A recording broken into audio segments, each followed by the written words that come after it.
بسم اللہ الرحمن الرحیم۔ السلام علیکم۔ حضرت رقیہ رضی اللہ تعالی عنہا حضرت زینب رضی اللہ تعالی عنہا سے عمر میں چھوٹی ہیں۔ ان کی والدہ ماجدہ ام المومنین حضرت خدیجہ رضی اللہ تعالی عنہا بنت خولید بنت اسد ہیں۔ حضرت رقیہ رضی اللہ تعالی عنہا اپنی بڑی ہمشیرہ حضرت زینب رضی اللہ تعالی عنہا کے 3 سال بعد پیدا ہوئی۔ اس وقت آپ صلی اللہ علیہ وآلہ وسلم کی عمر مبارک 33 سال تھی۔ جب حضرت خدیجہ رضی اللہ تعالی عنہا دائرہ اسلام میں داخل ہوئی تو اس وقت حضرت رقیہ رضی اللہ تعالی عنہا بھی دائرہ اسلام میں داخل ہوئی۔ اسلام سے قبل اس زمانے کے دستور کے عین مطابق دونوں جہانوں کے شہنشاہ حضرت محمد صلی اللہ علیہ وآلہ وسلم نے اپنی دونوں صاحبزادیوں حضرت رقیہ رضی اللہ تعالی عنہا اور حضرت ام کلثوم رضی اللہ تعالی عنہا کا نکاح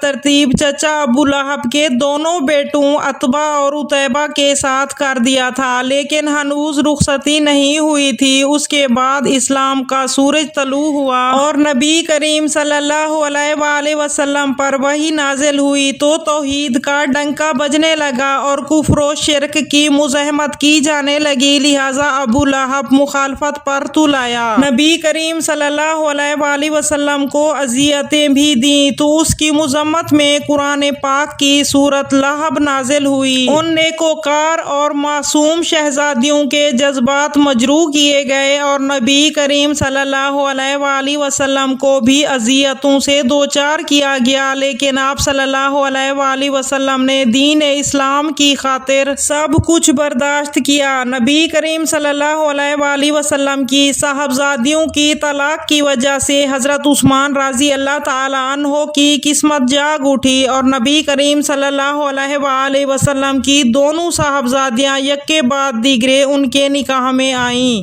اور اس لیے حضرت عثمان رضی اللہ تعالی عنہ ذوالنورین کہلائے۔ جب ابو لہب کے بیٹوں نے حضرت رقیہ رضی اللہ تعالی عنہا اور حضرت ام کلثوم رضی اللہ تعالی عنہا کو طلاق دی تو رسول خدا حضرت محمد صلی اللہ علیہ وآلہ وسلم نے حضرت رقیہ رضی اللہ تعالی عنہا کا نکاح مکہ مکرمہ میں حضرت عثمان رضی اللہ تعالی عنہ کے ساتھ کر دیا۔ سیدنا عباس بن عبداللہ سے روایت ہے کہ نبی کریم صلی اللہ علیہ وآلہ وسلم نے فرمایا کہ حق تعالی نے میری طرف وحی فرمائی ہے کہ میں اپنی لخت جگر کا نکاح حضرت عثمان بن عفان کے ساتھ کر دوں، لہٰذا آپ صلی اللہ علیہ وآلہ وسلم نے اپنی صاحبزادی کا نکاح حضرت عثمان رضی اللہ تعالی عنہ کے ساتھ کر دیا اور ساتھ ہی رخصتی بھی کر دی۔ ایک مرتبہ حضرت محمد صلی اللہ علیہ وآلہ وسلم نے ارشاد فرمایا کہ میں اپنی کسی بیوی کے ساتھ یا اپنی کسی بیٹی کا نکاح حق تعالی کی وحی کے بغیر نہیں کیا۔ حضرت انس رضی اللہ تعالی عنہ سے روایت ہے کہ آپ صلی اللہ علیہ وآلہ وسلم نے ارشاد فرمایا،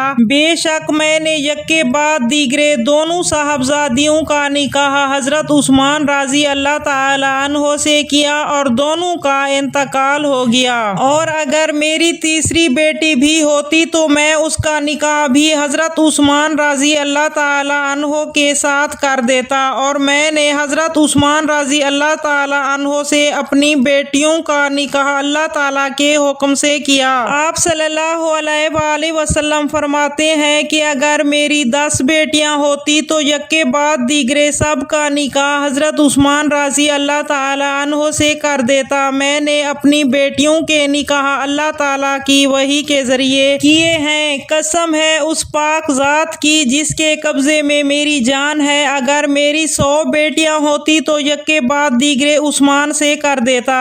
2 ہجری میں جب رسول خدا حضرت محمد صلی اللہ علیہ وآلہ وسلم اور صحابہ کرام غزوہ بدر کی تیاری میں مصروف تھے تو آپ صلی اللہ علیہ وآلہ وسلم کی صاحبزادی حضرت رقیہ رضی اللہ تعالی عنہا اچانک بیمار ہو گئیں۔ وہ خسرہ کی بیماری میں مبتلا ہوئی۔ آپ صلی اللہ علیہ وآلہ وسلم نے حضرت عثمان رضی اللہ تعالی عنہ کو فرمایا، رقیہ بیمار ہیں، آپ ان کی تیمارداری کے لیے مدینہ میں ہی مقیم رہیں۔ آپ صلی اللہ علیہ وآلہ وسلم نے اپنے خادم حضرت اسامہ بن زید کو بھی مدینہ میں رہنے کا حکم صادر فرمایا۔ حضرت عثمان رضی رضی اللہ تعالیٰ عنہ کا اصرار تھا کہ میں بھی غزوہ بدر میں شامل ہونے کی سعادت حاصل کروں، لیکن نبی کریم صلی اللہ علیہ وآلہ وسلم نے فرمایا آپ کے لیے بدر میں حصہ لینے والے مجاہدین کے مساوی ثواب ہے، اور مال غنیمت میں بھی آپ رضی اللہ تعالیٰ عنہ کا حصہ ہے۔ اس لیے حضرت عثمان مدینے میں ہی مقیم رہے۔ آپ صلی اللہ علیہ وآلہ وسلم کی صاحبزادی جو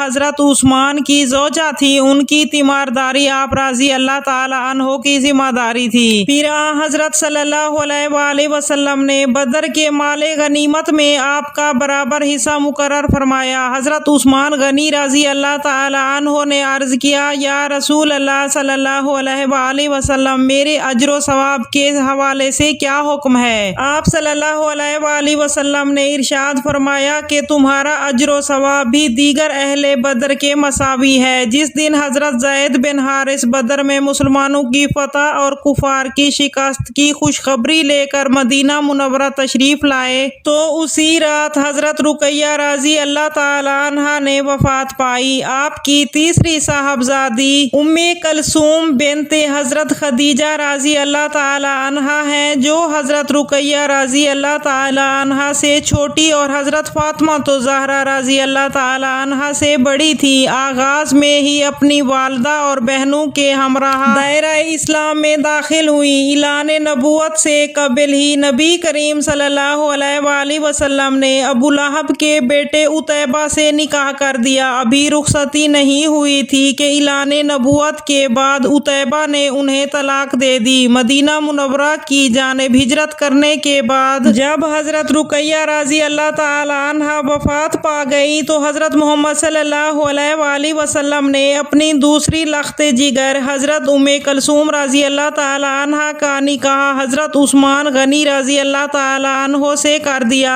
آپ صلی اللہ علیہ وآلہ وسلم کا ارشاد پاک ہے، میں اپنی شہزادیوں کا نکاح اپنی مرضی سے کسی کے ساتھ نہیں کرتا، بلکہ ان کے نکاحوں کے فیصلے تو حق تعالیٰ کی جانب سے ہیں۔ حضرت رقیہ رضی اللہ تعالیٰ عنہا کی وفات کے بعد حضرت عثمان غنی اس بات کے شدت سے خواہش مند تھے کہ حضرت محمد صلی اللہ علیہ وآلہ وسلم کے ساتھ داماد کا رشتہ رہتا تو ٹھیک تھا، لہٰذا حضرت رقیہ کی وفات کے بعد آپ رضی اللہ تعالیٰ عنہ غمگین رہنے لگے۔ حق تعالیٰ نے روز ازل سے ہی حضرت کلثوم رضی اللہ تعالیٰ عنہ کا نکاح حضرت عثمان رضی اللہ تعالیٰ عنہ سے کر دیا تھا۔ حضرت محمد صلی اللہ علیہ وآلہ وسلم نے فرمایا، اے عثمان، یہ حضرت جبرائیل علیہ السلام ہیں جو کہہ رہے ہیں کہ حق تعالیٰ نے مجھے حکم فرمایا ہے کہ حضرت ام کلثوم رضی اللہ تعالیٰ عنہا کو آپ کے نکاح میں دوں، اور جو مہر رقیہ کا مقرر ہوا تھا وہی حضرت کلثوم کا مہر ہو، لہٰذا ام کلثوم کا نکاح حضرت عثمان رضی اللہ تعالیٰ عنہ کے ساتھ ربیع الاول 3 ہجری میں ہوا، اور 2 ماہ بعد جمادی الثانی میں رخصتی ہوئی۔ حضرت محمد صلی اللہ علیہ وآلہ وسلم کی لخت جگر حضرت کلثوم، جن کی والدہ ماجدہ حضرت خدیجہ رضی اللہ تعالیٰ عنہا تھی، حضرت عثمان رضی اللہ تعالیٰ عنہ نے حضرت رقیہ کی وفات کے بعد حضرت کلثوم سے نکاح کیا۔ سن 3 ہجری میں ان کا نکاح ہوا، اور ان کی وفات بھی حضرت عثمان غنی رضی اللہ تعالیٰ عنہ کے گھر میں ہی ہوئی، اور ان سے کوئی اولاد نہ تھی۔ حضرت ام کلثوم رضی اللہ تعالیٰ عنہا کا نماز جنازہ آپ کے والد پیارے نبی کریم صلی اللہ علیہ وآلہ وسلم نے پڑھائی، اور آپ کو قبر میں حضرت علی، حضرت فضل اور حضرت اسامہ نے اتارا، جبکہ غسل حضرت اسماء بنت انیس اور حضرت صفیہ بنت عبد المطلب نے دیا۔